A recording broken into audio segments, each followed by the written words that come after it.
Okay, on the last slide, we went ahead and we tested each of our three substances with vinegar.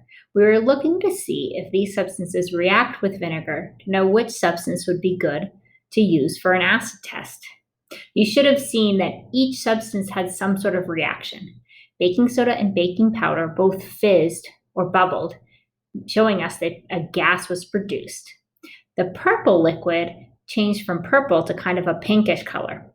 So we know these three substances all react with vinegar, a known acid. But what if they were just reacting because vinegar is a liquid? To be really sure which substances are good to use for an acid test, we need to test these substances with water. So that's what we're going to do right now. Again, we're going to look to see, do any of these substances react with water? So let's go ahead and we'll start with baking powder again.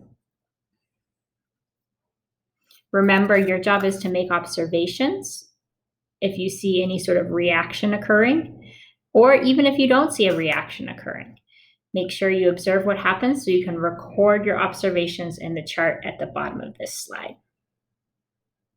So we'll add some water and baking powder right now.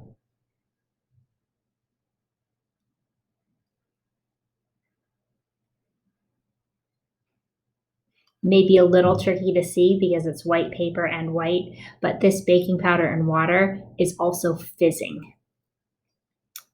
Okay, let's go ahead and remember, use our purple liquid. It is cabbage that has been soaked in water, and we're going to see what happens when we mix purple liquid with a few drops of water. So here's my purple liquid, and here's my water.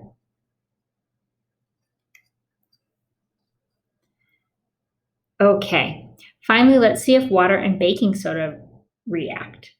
So here is my baking soda and a drop or two of water.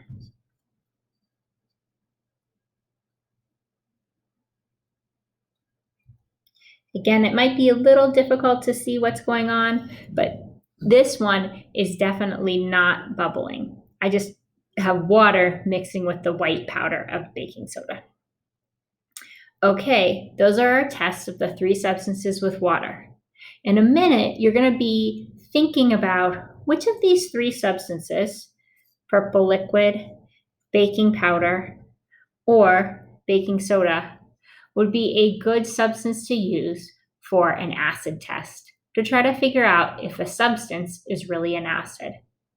Okay, go ahead, record your observations on this slide, then go to the next slide and answer a few questions to think about which substance would be good for an acid test.